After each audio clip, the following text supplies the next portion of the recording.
Boa noite, pessoal. Vamos agora com mais uma aula do nosso segundo bimestre. Essa aula, pessoal, a gente vai falar um pouquinho sobre a consulta de enfermagem, tá? Na infância, né? A consulta de puericultura, que é o acompanhamento da criança saudável, e também a avaliação global da criança, ok? Eu creio que não vai ser uma aula tão extensa, porque na aula de avaliação do crescimento e desenvolvimento infantil e na aula sobre anamnese e exame físico da criança, eu já falei bastante para vocês sobre como que nós vamos avaliar, né, os parâmetros do crescimento e desenvolvimento da criança, como que a gente faz a avaliação do estado de saúde da criança. Então, nessa aula, a gente vai mais estruturar, tá? Então, o que eu vou abordar na consulta de puericultura, de tudo aquilo que a gente viu, né? Como que é feita a primeira consulta e as consultas subsequentes, e quais orientações que eu vou dar em cada fase dessa vida. Né? E algumas partes também a gente vai ver na nossa próxima unidade, que vai falar sobre a amamentação e a alimentação da criança.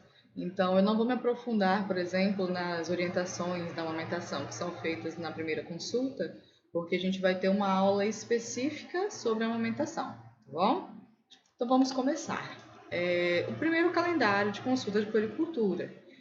Quando que nós temos que levar a criança para fazer a consulta? Então, o Ministério da Saúde ele recomenda 7 consultas de rotina no primeiro ano de vida da criança. No segundo ano de vida, ela vai ter 2 consultas e depois ela vai ter consultas anuais. Então, nesse primeiro ano, a primeira consulta tem que ser feita idealmente na primeira semana de vida da criança. Com um mês, ela tem uma nova consulta, 2, 4 e 6 meses, e depois com 9 e 12 meses, né? Ela, primeira semana, depois com um mês, depois a cada 2 meses, do sexto mês até o 12º e a cada 3 meses. E aí no segundo ano de vida já vai ser de 6 em 6. Então eu tive a consulta com 12 meses, voltei com 18, vou ter outra com 24. E depois são anuais. Porque é próximo ao aniversário da criança.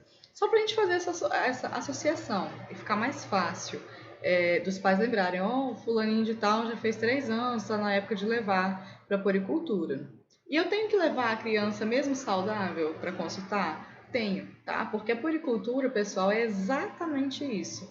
É o acompanhamento da criança saudável, tá? Para que a gente possa manter o estado de saúde da criança, dar as orientações adequadas e também para que a gente possa estar identificando precocemente algumas alterações e possamos estar encaminhando para a intervenção, né? O diagnóstico e tratamento precoce, tá bom?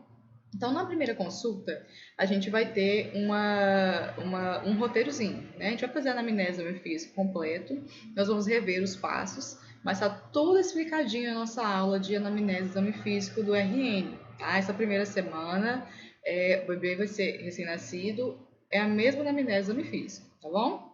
As orientações quanto aos cuidados com o bebê, quanto à prevenção de acidentes, a avaliação de risco do recém-nascido e também nós vamos fazer orientações quanto à imunização e o teste do pezinho, tá?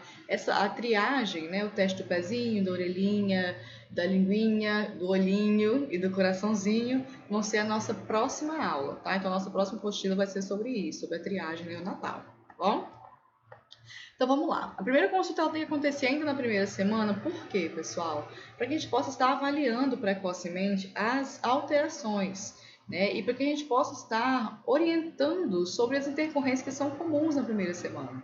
Porque, por exemplo, é muito comum, muito comum que seja preciso acertar o manejo da amamentação. Então, se eu não faço a consulta na primeira semana, quando a criança já vai para a consulta de um mês, muitas vezes a mãe já entrou com a fórmula, já entrou com chupeta, já entrou com mamadeira. Então, aí eu já vou ter um problema muito maior de confusão de bicos para lidar. Se eu vou na primeira semana, de preferência o mais perto da alta possível, eu consigo realizar uma intervenção precoce e evitar essa cascata de manejo inadequado, sabe, de problemas que podem levar ao desmame. E não somente a amamentação, mas outros fatores também, né? Então, a consulta de um mês, por exemplo, quem tiver que ter colocado faixa no meio da criança já colocou, quem tiver que ter colocado pó de café, pó de fumo, moeda, já colocou. né? O umbigo ou já caiu ou já infeccionou, uma das duas coisas. Mas a hora de intervir já passou, já está tardia. Tá? Então, por isso que a gente tem que estar fazendo a consulta na primeira semana de vida do recém-nascido. E o profissional que vai fazer essa consulta, o profissional da estratégia de saúde da família, né, o enfermeiro da unidade básica de saúde, que atende essa família, ele precisa se programar para ter tempo, pessoal. Porque é uma consulta demorada, você vai fazer uma anamnese completa, um exame físico completo, você vai estar avaliando duas pessoas. É impossível avaliar o bebê sem avaliar a mãe, por exemplo. Tá? Então a gente está precisando avaliar o contexto familiar, é uma consulta demorada, a gente sabe, eu já falei na aula de exame físico para vocês do recém-nascido, que o bebê chora, aí pausa, aí vai mamar, então é uma consulta que leva tempo, a gente precisa se programar, tá? Não é uma consulta que você fala assim, aí vou tirar 20 minutinhos para ir na casa de fulano rapidinho, ver como é que tá e vem embora, tá? Isso não é uma consulta de puericultura, muito menos uma consulta de puericultura da primeira semana, tá bom? Anamnese, pessoal, a gente vai estar coletando basicamente dados sobre o tipo de parto, ok?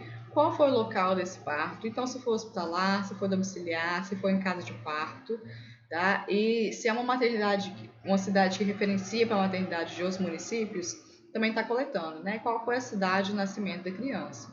Então, qual foi o peso ao nascer, a idade gestacional, se for uma criança pré-termo, a termo, pós-termo, o índice de Apgar no primeiro e no quinto minuto de vida, quais foram as intercorrências clínicas que houveram na gestação e no parto, tá? Então, essa mãe teve hemorragia, ela teve hipertensão, ela teve diabetes na gestação, ela teve pré-eclâmpsia, no parto teve um problema com a hipóxia neonatal, o que aconteceu? Tá? E os antecedentes familiares, em termos aqui de hereditariedade, tá? Então, a gente tem histórico de doenças genéticas na família, tem a história de anemia hemolítica, de hipotireoidismo, de hipertensão, de diabetes.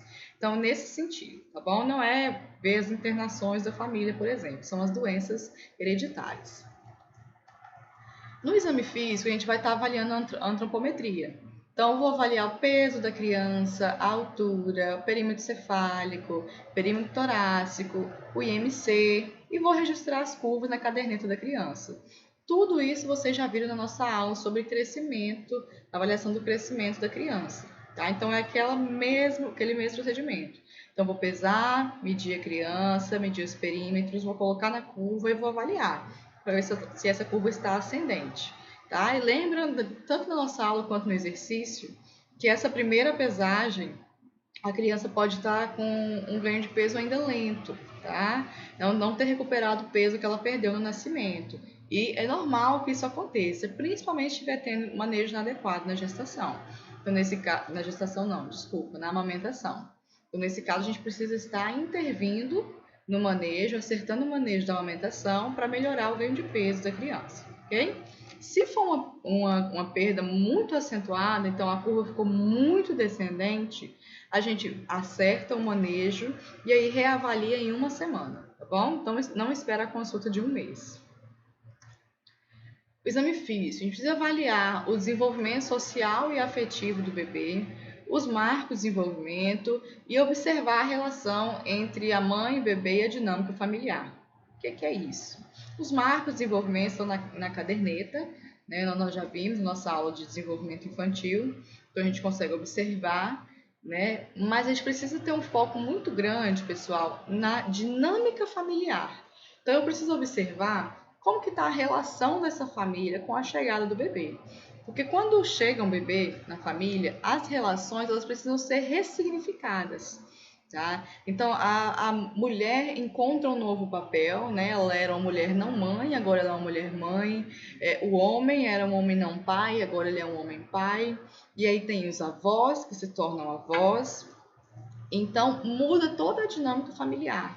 E a gente precisa estar avaliando como que essa família está respondendo a essa mudança. Porque, embora o nascimento de uma criança seja um momento, para a maioria das pessoas, mas não todas, alegre, que traz felicidade, né, amor, afetividade, essas mudanças geram estresse. Então, você tem ali um casal em privação de sono, por exemplo, né? Uma família lidando com os palpites, porque você como enfermeiro vai lá e fala, por exemplo, que para icterícia precisa só de banho de luz, não é de sol, tá, gente? A Sociedade Brasileira de Dermatologia não indica a exposição solar direta, né? De pediatria indica, então a gente tem um embate entre essas duas sociedades. Mas o meio termo é fazer a exposição à luz, né? A luminosidade. Então, ao invés de colocar o bebê direto no sol, eu exponho ele à luz solar através de uma janela dentro de casa, por exemplo. Bom?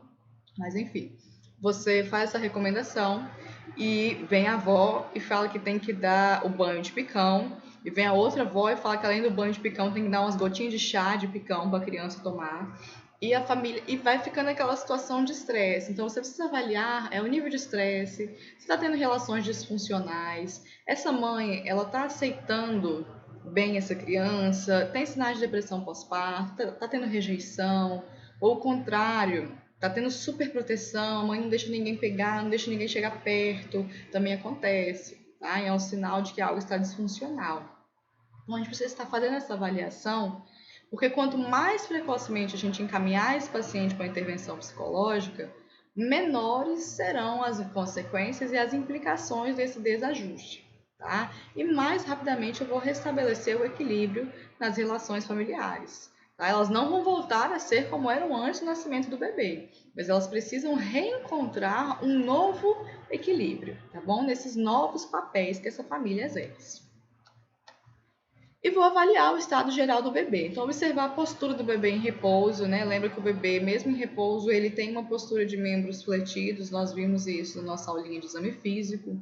Observar o padrão respiratório do bebê, tá? É normal que o bebê tenha pequenas pausas na respiração, nós já falamos sobre isso. A gente precisa estar avaliando. Se o bebê não tem esforço respiratório, então quando o bebê está tendo esforço respiratório, no meio das costelas, né? E aqui embaixo do externo, afunda, tá? A gente chama de tiragem, ok? O bebê brinda essa tiragem intercostal. A gente tem batimento de asas do nariz, então as coanas, né, das narinas do bebê fica batendo enquanto ele respira. Isso são sinais de esforço respiratório, tá? Avaliar o estado de vigília do bebê, então observar quanto tempo o bebê dorme, quanto tempo o bebê fica desperto. Recém-nascidos dormem muito, tá, pessoal? Recém-nascidos dormem 16 horas por dia, eles dormem muito. Mas a gente precisa estar avaliando como que estão essas sonecas, se o bebê está acordando para mamar, se quando ele está acordado ele fica realmente desperto, interage com o meio, né? Embora essa interação seja limitada, tá? O bebê ele não consegue focar, né, olho no olho, por exemplo, ele não vai conseguir responder diretamente aos sons, mas ele responde ao toque, ele se movimenta, tá? Então a gente precisa estar avaliando isso. Avaliar os sinais vitais e vamos buscar sinais de desidratação, né? A criança está com a moleira funda, os olhos afundados, o choro não tem lágrimas, as mucosas estão ressecadas, o turgor está reduzido, ou sinais de hipoglicemia, né? A criança com hipoglicêmica, geralmente ela não responde, tá? Ela vai ficando aquele bebê molinho, bebê molengão e só dorme, né? Dificilmente ele acorda, não acorda nem para mamar, tá? Então a gente precisa estar avaliando esses sinais. Avaliação do crânio e da face. Então, a gente vai avaliar as fontanelas, são as moleiras. Eu não vou reexplicar isso, tá, pessoal? Quem tiver com dúvida, vamos ver de novo a nossa aula sobre anamnese, exame físico, que já está gravada. E aí, se a dúvida restar, me procurem que a gente vai esclarecer, tá bom? Mas eu não vou reexplicar todos esses fatores, porque seriam regravar uma aula de exame físico, tá bom? Então, avaliar as moleirinhas do bebê, observar se tem bossa serossanguinolenta ou se tem céfalo-hematoma e observar se eu tenho alguma malformação, tá? No crânio e na face do bebê. Avaliação da pele. Eu vou observar a cor, tá? Então, se o bebê está ictérico, por exemplo, ou anictérico, quando ele não está com icterícia, né? A coloração da pele está rosada, normal. Você tem avaliar a textura e o turgor. Então, a pele do bebê ela é macia, não pode ser pegajosa, nem muito ressecada, tá? E o turgor, que é aquela preguinha que a gente faz, só que no bebê a gente faz no abdômen, tá? E procurar sinais de icterícia. Quando a icterícia tá leve, pessoal, ela vai aparecer nos olhos e na face, tá? Depois ela vai progredir para o tronco.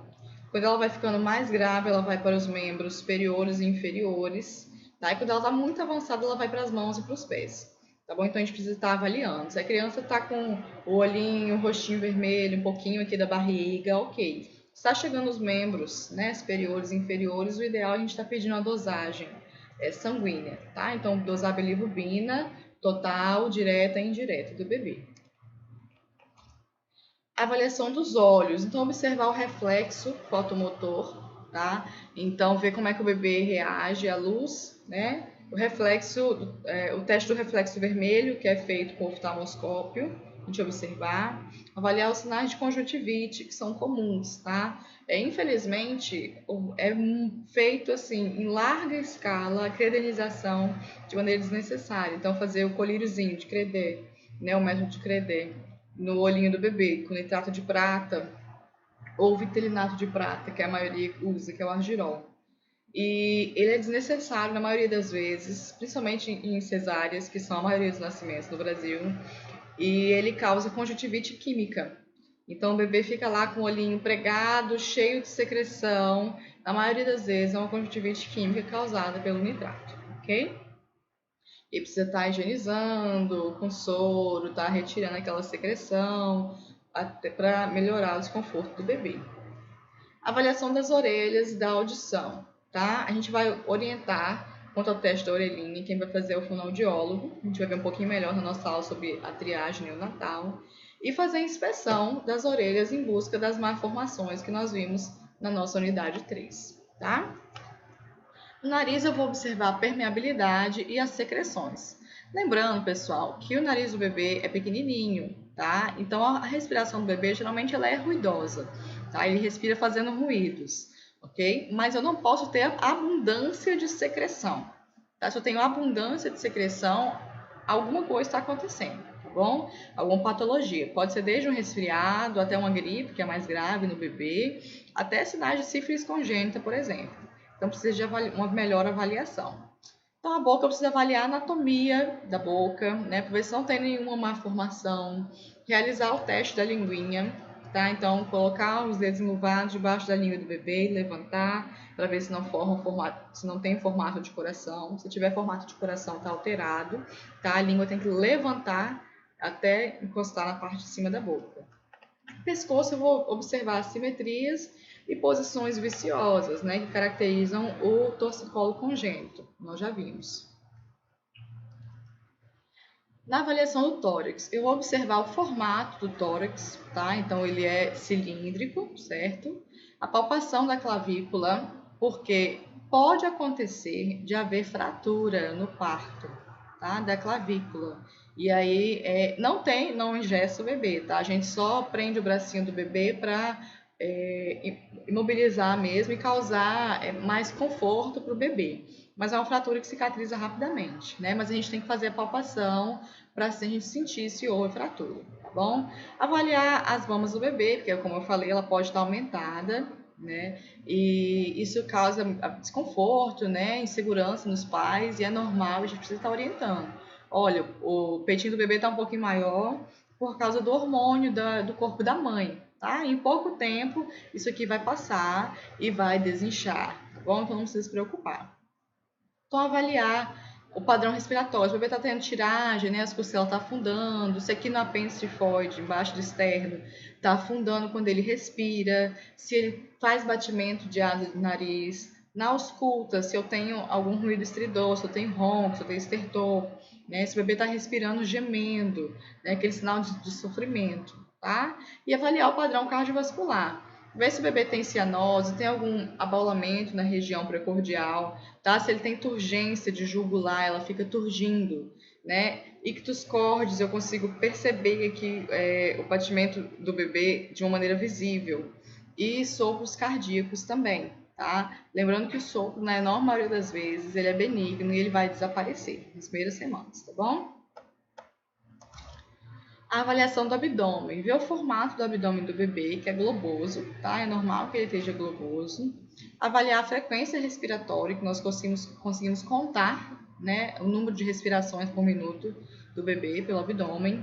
Palpar, para ver se eu sinto algum tipo de massa palpável. E eu tenho que palpar, pessoal, em busca de hérnias. Se eu tiver hérnia umbilical na região do umbigo, né, ela é normal e ela desaparece geralmente nos primeiros 2 anos de vida. A hérnia umbilical é aquele umbiguinho para fora, tá? Então não tem que colocar faixa, muito pelo contrário, é desconfortável para o bebê, tá? Aperta a barriguinha.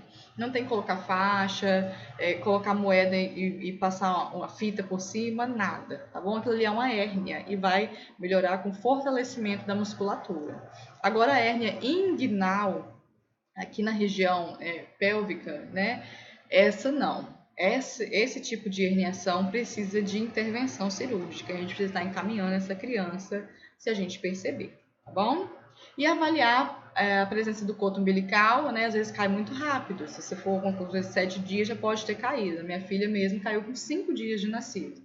Então, ver se ainda tem o coto umbilical e, se tiver, avaliar as condições, né? Para ver se não tem nenhum sinal de onfalite, né? Que é a inflamação. Então, se eu não tenho ali secreção purulenta, fétida, se não está avermelhado, se não está tendo hemorragia, tá bom? A gente precisa avaliar. Porque, havendo presença de onfalite, também precisa estar encaminhando para o médico. A avaliação das genitálias. Então, a gente precisa ver, né, se esse bebê apresenta algum sinal de fimose, né, por exemplo, e se tiver, para a gente fazer orientação, não é que a gente vai fazer intervenção, tá? Não intervém. Mas a gente precisa orientar os pais a não intervir, porque muitas vezes eles vão ouvir de profissionais desatualizados, né, da família, para ficar puxando, forçando o prepúcio do bebê, não há necessidade nenhuma. Avaliar se tem criptorquidia, né, se ambos os testículos estão presentes no saco escrotal ou não, se tem hidrocele com acúmulo de líquido no saco escrotal, qual é o posicionamento da uretra, né, se ela está normo posicionada ou se tem hipo ou epispádia. E na avaliação da genitália feminina, a gente vai ver se tem secreção, né, e se tiver orientar os pais, também é consequência do estrogênio materno. Então pode ter secreção, pode ter até um pequeno sangramento, tá? E fazer essa orientação.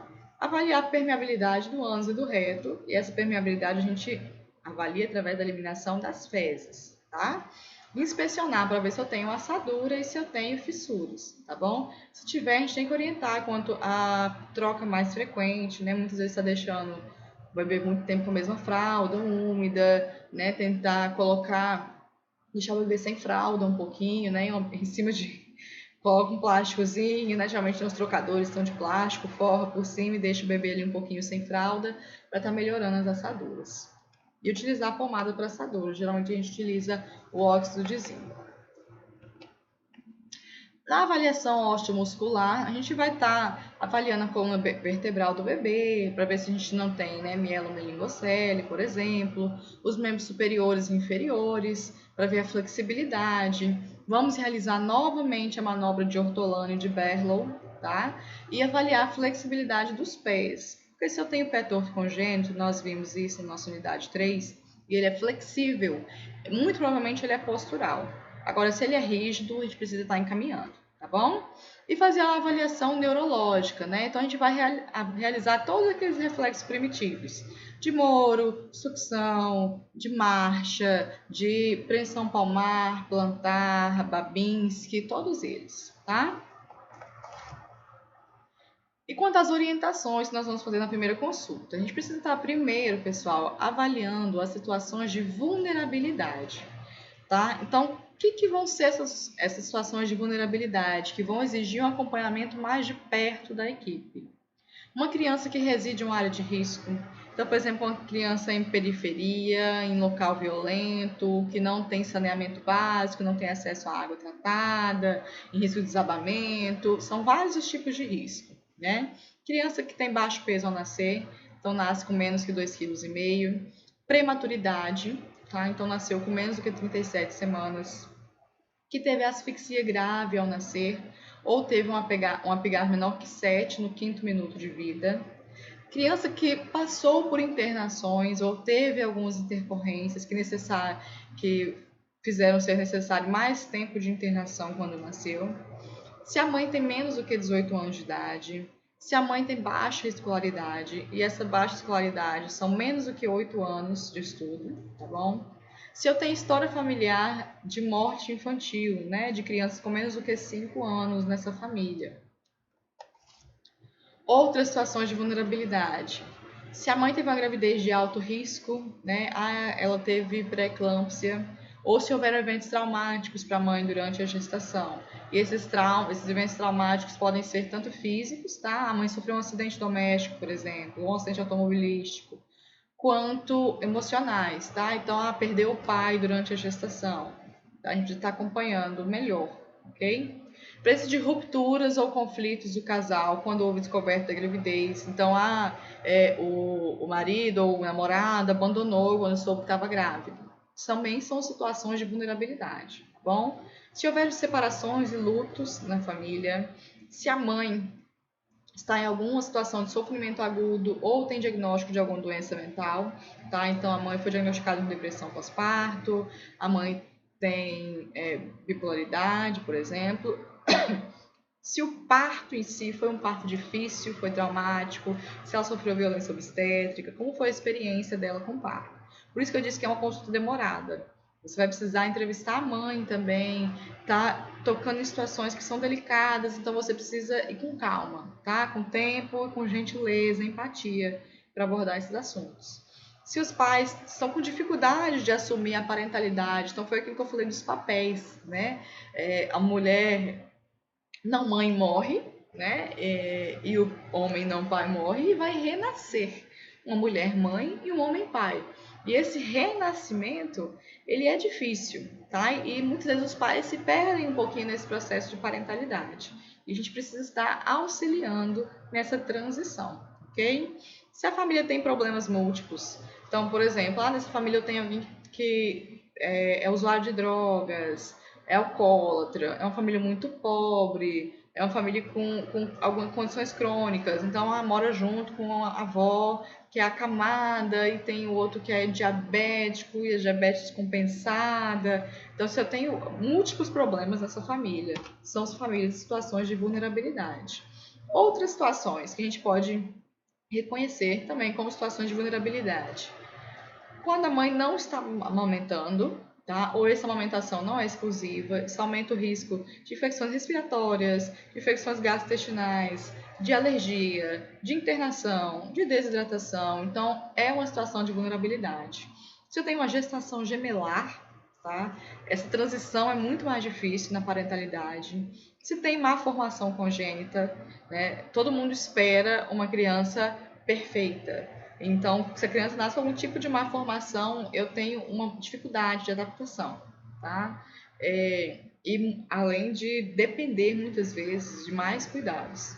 Mais do que 3 filhos morando juntos, se a mãe não fez pré-natal, se há problemas familiares e socioeconômicos que vão interferir na saúde da criança, né? Então, a família com baixo nível socioeconômico, por exemplo, que dificulta o acesso a intervenções que a criança precisa. Problemas específicos da criança que interfirem na sua saúde. Então a criança nasceu com uma má formação cardíaca, por exemplo. Tá? Não realização de vacinas. Vocês vão se deparar com pais, né, que não fazem vacinas ou faz, mas não se importa, traz o calendário.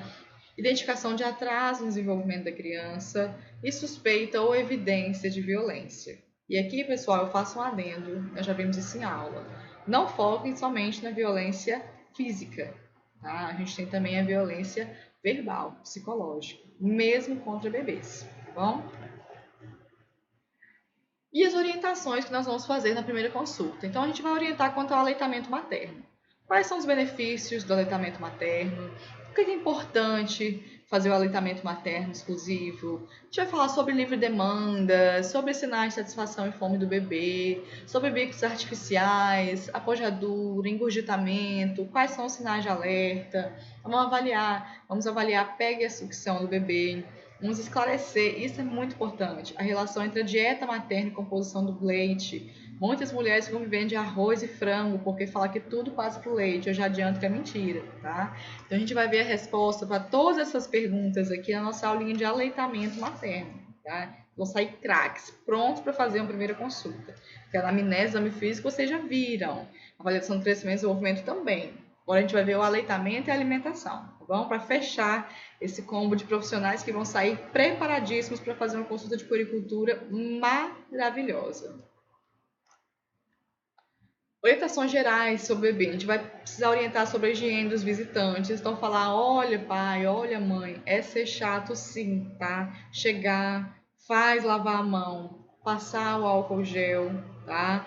E a pedir senso das pessoas, né, gente? Você vai visitar um recém-nascido com perfume do pé à cabeça, um recém-nascido que é sensível, sabe? É desnecessário, né? Orientar sobre o ambiente livre de fumaça, inclusive cigarro, tá? É um bom momento para fumantes da família pararem de fumar, porque a exposição do bebê a fumaça, mofo e poeira geralmente vai trazer problemas respiratórios constantes, tá bom? Abordar sobre os cuidados com banho e coto umbilical. Então, como que dá banho no bebê? Banho na banheira. A gente tem banho de banheira, a gente tem banho de balde, a gente tem banho de chuveiro. Tem várias formas de dar banho no bebê, tá? O banho de ofurô, o banho envelopado. Então, a gente tem várias formas de dar banho no bebê.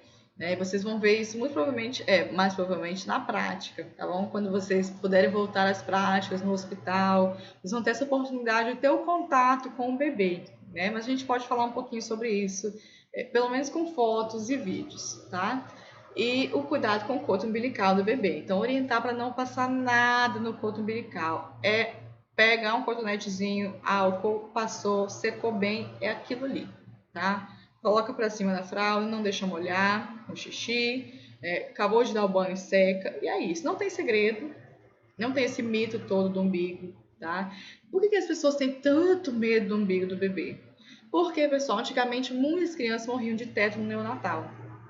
Justamente porque contraíam devido a essas práticas de ficar colocando moeda, pó de café, fumo, gente, no umbigo do bebê, passa faixa, aquilo abafava, infeccionava, a criança morria. Tá? Era o mal de 7 dias que eles falavam.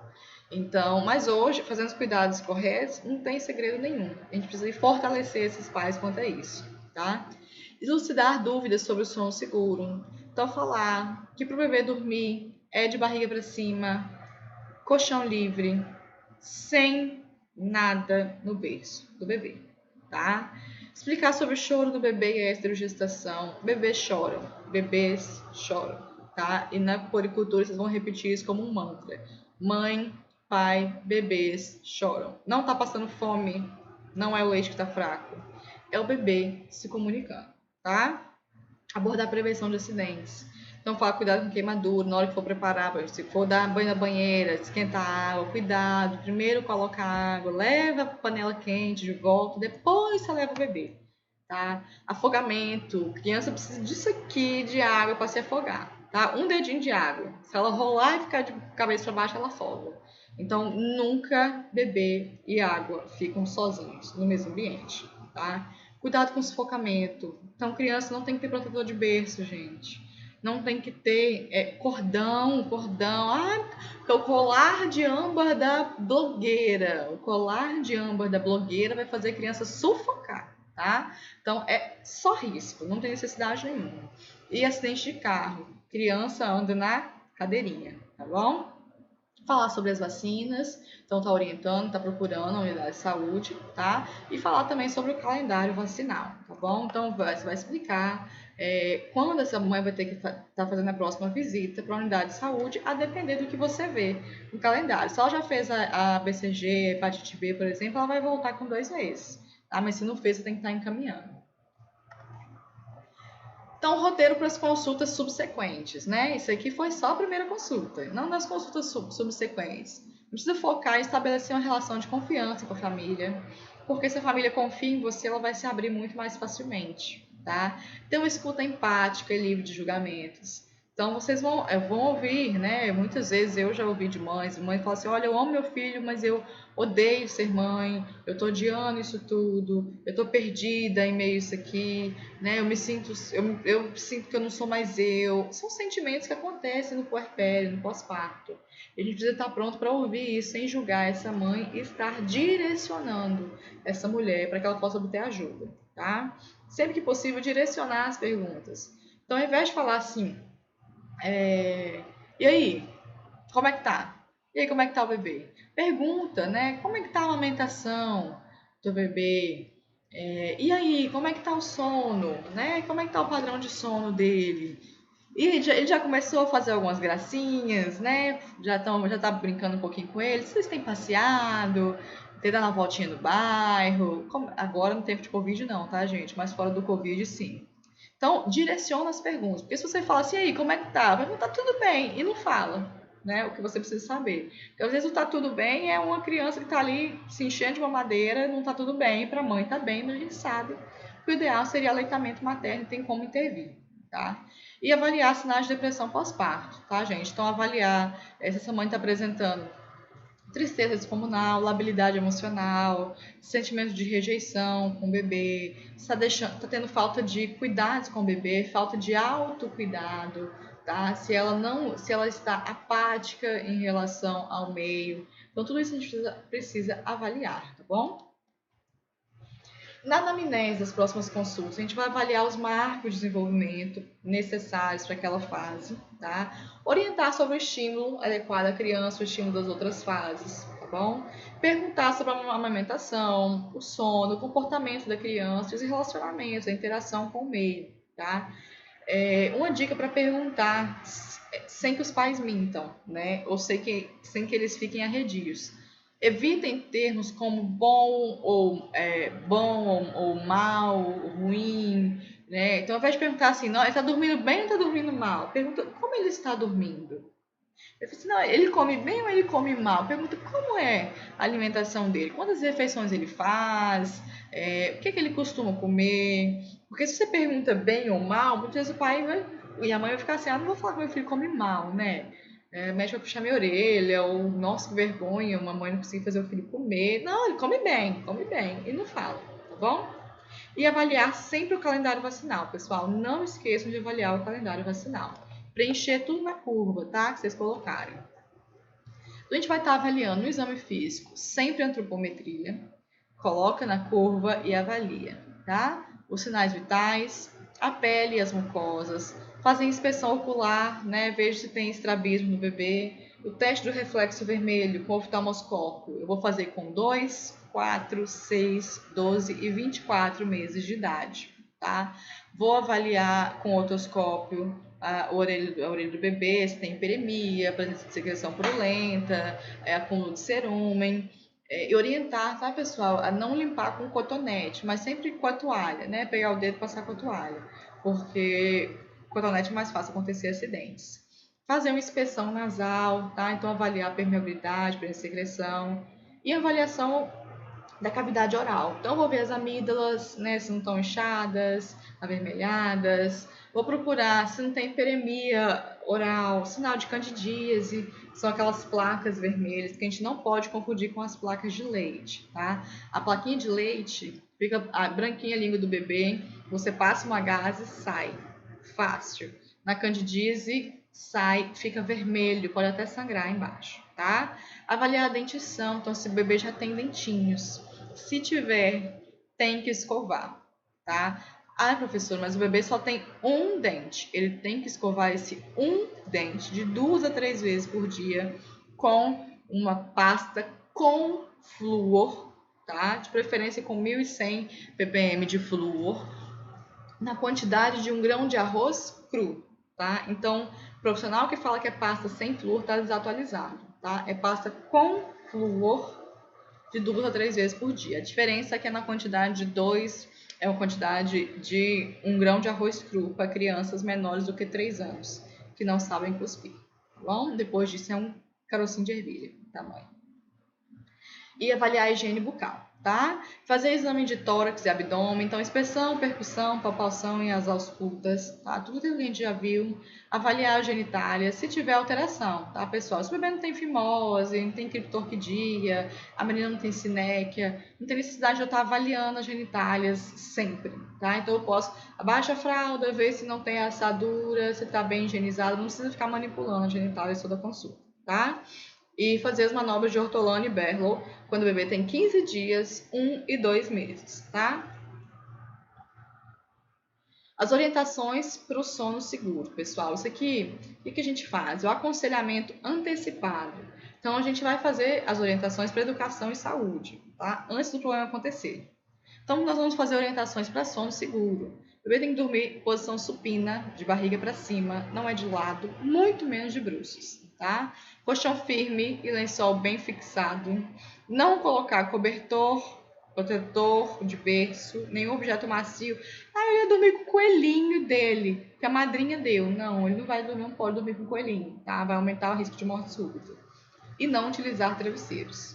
Existem algumas regrinhas de segurança para a cama compartilhada. Eu vou estar compartilhando com vocês no fórum, tá?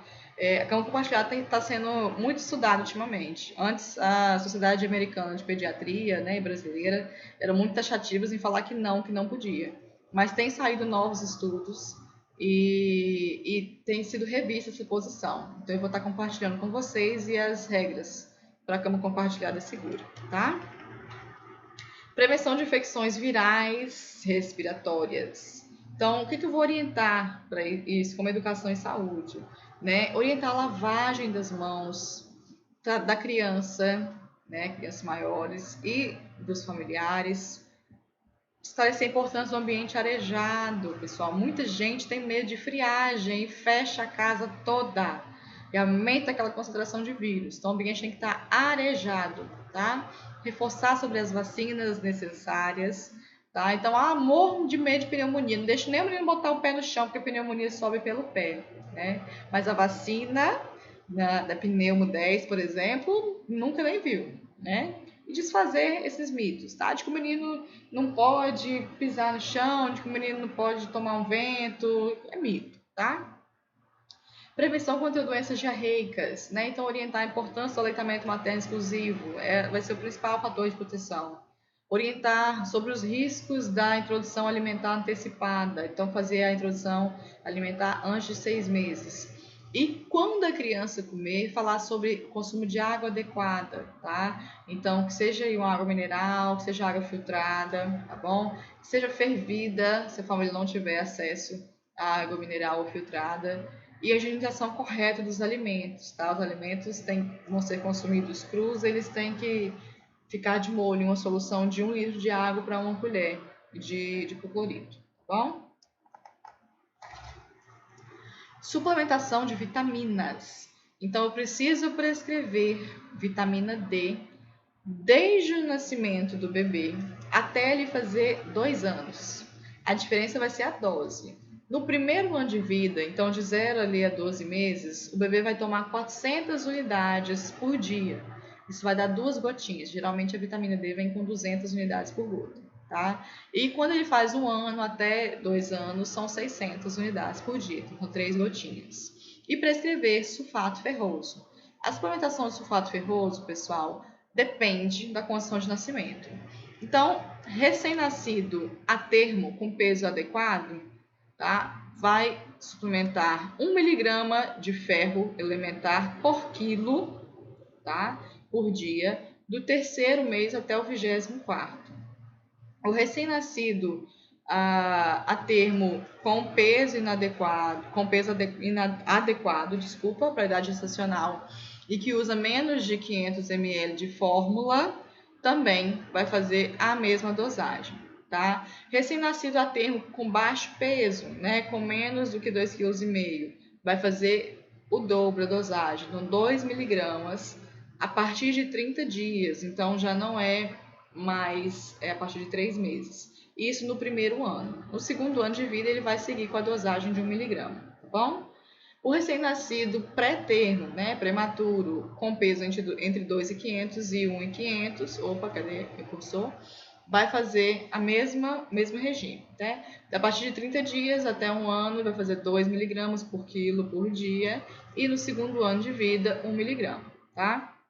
Recém-nascido pré-termo, com 1,5 kg ou 1 kg, vai fazer 3 miligramas no primeiro ano de vida, a partir do primeiro mês, e depois 1 miligrama, tá? Se o bebê nasceu com menos do que 1 kg, vão ser 4 miligramas por quilo no primeiro ano, a partir do primeiro mês, e no segundo ano, 1 miligrama por quilo por dia, tá bom?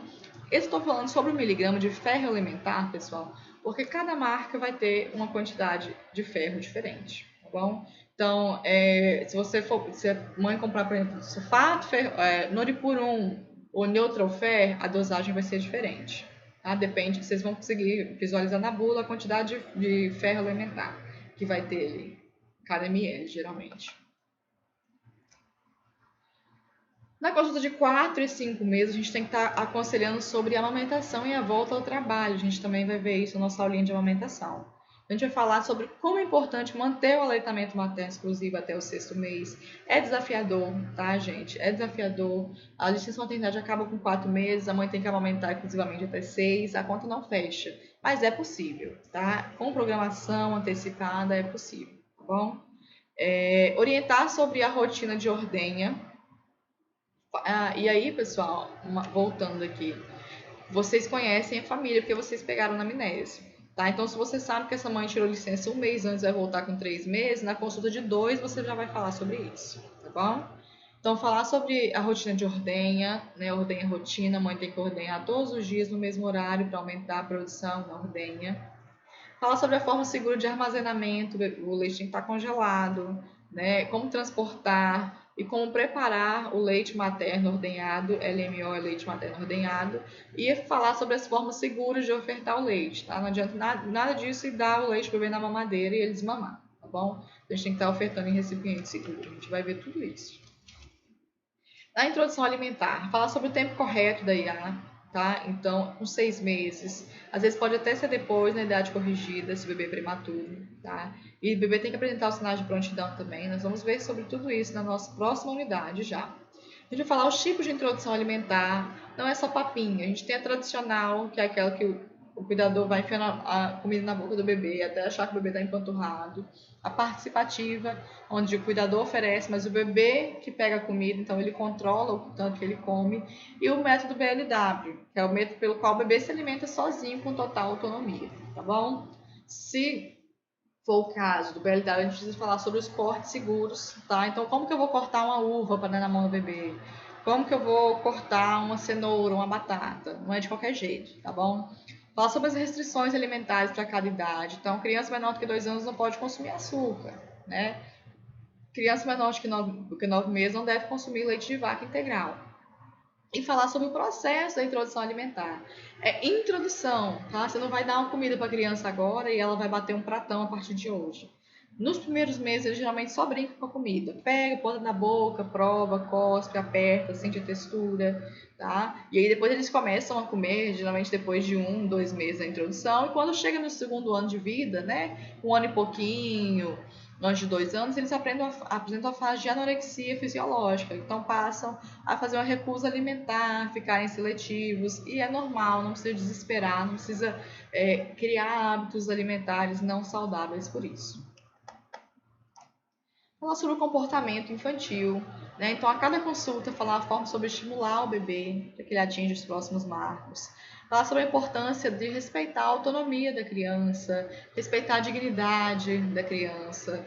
Falar sobre as fases de desenvolvimento e como lidar com elas. Falar sobre os métodos de educação não violenta. Nós já vimos um pouquinho sobre isso na nossa segunda aula, né? Então, a gente precisa estar sempre reforçando isso, porque os bebês têm fases desafiadoras. E na prevenção de acidente e lesões, a gente precisa estar falando sobre a importância da adaptação da casa para a criança, tá? Falar que, eu não vou tirar nada do lugar porque eu vou ensinar meu filho a não mexer, pode significar que quando você correr no banheiro rapidinho, o bebê vai pegar uma faca, o bebê vai pegar um vidro e vai cair em cima dele, o bebê vai engolir cloro, tá? Então, a casa precisa ser adaptada para o bebê, sim, é segurança, é uma fase, passa muito rápido, tá? Orientar a remoção de objetos perigosos, colocar objetos cortantes e tóxicos no alto, travar a gaveta, porta, né, protetor de tomada, tomar cuidado com queda de altura maior, tá? Então, criança que aprendeu a rolar, por exemplo, não deve ficar dormindo na cama, tá? Alta. Explicar o risco associado ao uso de andador e similares, né, que tem uns negocinhos de pular que o bebê fica igualzinho no andador. Vou mostrar ele já para vocês. reforçar a importância do uso da cadeirinha para transportar o bebê e também abordar a ergonomia dos carregadores de bebês. Né? O que é isso? O andador, pessoal. O andador, ele é arriscadíssimo, primeiro pelo aumento dos casos de acidentes. Então, o bebê cai muito mais. O índice de traumatismo craniano é muito maior em bebês com andadores, tá? A gente tem maiores índices de crianças que sofrem queimaduras, afogamento, porque a criança sai correndo no andador e capota, tá? É muito rápido.